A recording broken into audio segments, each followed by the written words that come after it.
Today I fucked up by trying to impress my date with a fancy restaurant I couldn't actually afford. This happened last weekend and I'm still cringing into the void about it. So I matched with this girl on Hinge who seemed way out of my league, like genuinely stunning, and had her shit together. We'd been texting for weeks and I was determined not to blow it when we finally met up. Being the galaxy brain genius I am, I suggested this upscale steakhouse downtown that I'd seen on Instagram. Problem is, I never actually looked at the menu prices. Just assumed it couldn't be that expensive, right? Wrong. So fucking wrong. We get there and I'm trying to play it cool while internally having a panic attack looking at these prices. $45 steaks, $18 cocktails, $12 for fucking bread. My checking account had maybe $200 and I'd already spent $30 on an Uber to get there because my car is currently held together by prayers and duct tape. She orders wine, appetizers, the works, which is totally normal. But I'm sitting there doing mental math like some kind of deranged accountant, ordering the cheapest thing I can find, a $22 chicken Caesar salad that I pretended was exactly what I was craving. The bill comes to $180. I genuinely considered faking a medical emergency LMAO. Instead, I paid it with my credit card while dying inside, knowing I'd have to survive off ramen for the next 3 weeks. Plot twist. She offered to split it and I was too embarrassed to say yes. Told her I had it covered, like some kind of financial Chad, when I was literally broke.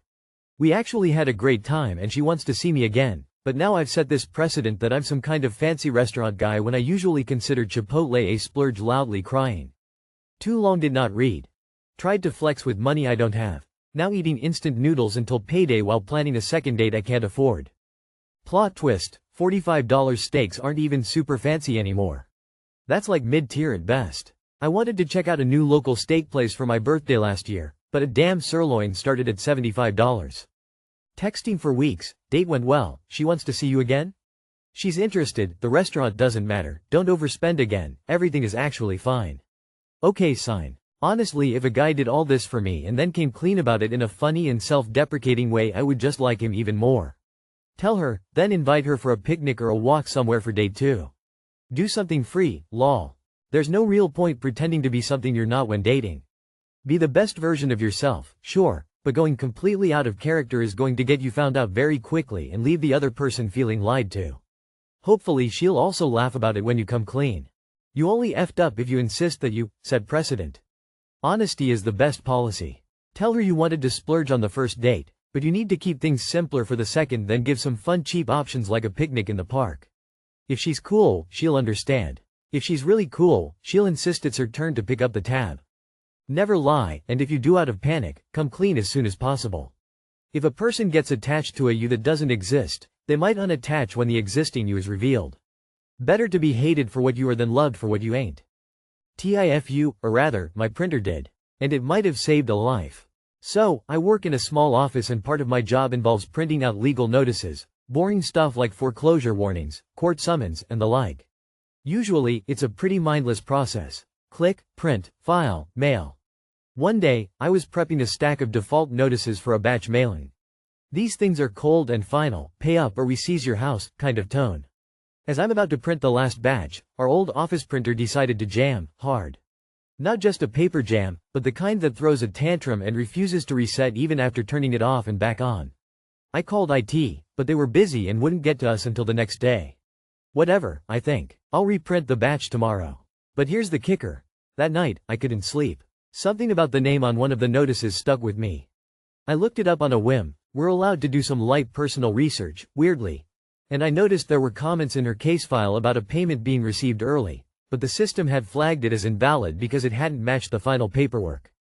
I dig deeper and realize we were about to foreclose on this woman's home because of a glitch in our system, not hers. If the printer hadn't jammed, that letter would have gone out. The process would have steamrolled over her, and she would have had no clue until sheriffs came knocking. The next morning, I escalated the issue to management. They reviewed the case, confirmed the mistake, and immediately halted the process. Her home was saved. So yeah, my office printer threw a hissy fit at just the right time. First and only time I've ever wanted to hug a chunk of aging plastic. Too long did not read. Printer jammed while I was sending out legal notices. The delay gave me time to discover a system error that would have wrongly foreclosed on someone's home. Printer saved the day. Seems like the opposite of a foo. This sounds like the foo is actually the process at whoever holds the mortgage. That kind of processing error is unacceptable and should be investigated and fixed. There should be a control in their risk organization to prevent this kind of mistake. Hey, this experience would make me so paranoid. How many times have we done this before now? Divine printervention. Sounds to me like the universe is looking out for that homeowner. Via a printer and a sleepless clerk. It bothers me more that your company starts foreclosure without reviewing the files beforehand. I've been in IT for almost 40 years and I have seen this over and over again. The computer told me to foreclose, or whatever, on them. I have no responsibility. Thank you for looking into it further. Today I fucked up by accidentally calling out an emergency code in a hospital waiting room. This happened a while ago when I was undergoing daily radiation treatments after a lumpectomy. The waiting area for radiation is divided into men's, women's and is sort of a combination locker room, lounge area. I was chatting with the other women and one elderly lady happened to mention that she was there waiting for her husband, who was on the other side, getting treatment for bladder cancer. When her 80-something husband stepped into the room with his hoodie unzipped, he needed his wife's assistance to zip him up. I called out jokingly, "Heads up ladies. Man on the floor." Then I commented, "Oh, look at that slab of beefcake showing off." He grinned and assumed a couple of flexing his biceps poses, and everyone laughed, some applauded. Suddenly 4 nurses, aides ran into the room with a sense of urgency and stopped abruptly when they saw the laughter and clapping. "Who?" one angry nurse asked in measured phrases, called out a "man on the floor" alert. "Oops," I sheepishly confessed, adding, "It was just a joke, to lighten the mood." They were not amused, but after they left the crowd in the lounge laughed even more. So I guess I did brighten some folks' day, but not so much the attending staff. Radiation patients typically wear a zippered hoodie with nothing underneath for appointments to avoid the time spent changing out of clothing and locking it in a locker. TLDR. I jokingly called out, "Man on the floor," in a hospital, not realizing it signaled a medical emergency. They can't expect everyone to know hospital codes. I can't say it's your fault or your F up, at least you brightened a few people's day. This happens often on my unit. When a new patient arrives to the unit, whoever sees them first announces it on the radio. 227 is on the floor. Literally on the floor. Correction, 227 is on the unit. I once did something similar in the ER. The pain meds for kidney stones had kicked in and I was loopy. I dropped my phone and loudly said, "Man down." People came running thinking I had fallen out of my bed. I felt so guilty. Instead of saying you were just making a joke, where the nurses might have thought you were joking about the code, you might have instead said, "I was just talking to these people," so the nurses knew you weren't intentionally wasting their time. Flashback to a call out. My son, his first time flying, I think he was 2 to 3 years old, so that makes it about 13-ish years ago now. He was on my lap, we had the window seat. The plane takes off, gets some good air, and begins adjusting its course as it's still climbing so the plane tilts down on the side we're on. My son yells, "We're going down." I told him to shush, "We're not going down." Nothing happened, but it's still a memory in my mind that I remember every so often. I work in a hospital and I've never heard of a "man on the floor" alert. Today I fucked up by finding out my parents call each other mommy and poppy, and it's not what I thought. I'm a 23F Latina working at a clinic. The other day, we had an older female patient come in with a much younger man. I casually assumed he was her son until a coworker said, "No way, that's her husband. He calls her mommy." I said, "But doesn't that mean mom?" They looked at me like I had 2 heads and explained it's a term of endearment between married couples.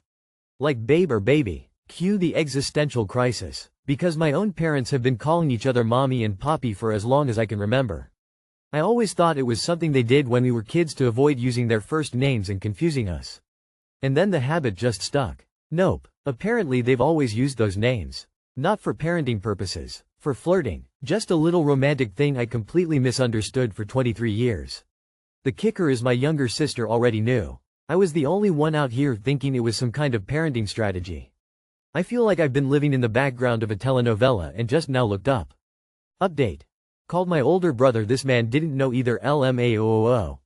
Update 2. My dad did confirm that they did it when we were kids to not confuse us, but also for a term of affection. So I wasn't 100% wrong, more like 50%. Too long did not read. My parents have been calling each other mommy and poppy as a form of endearment and not to confuse us children. You're Latina and didn't know mommy and poppy can be used romantically? Isn't it nice that your parents feel affection for each other? You can use it both ways. Like when I call my baby boy baby and I call my man baby. It's not that weird, lol.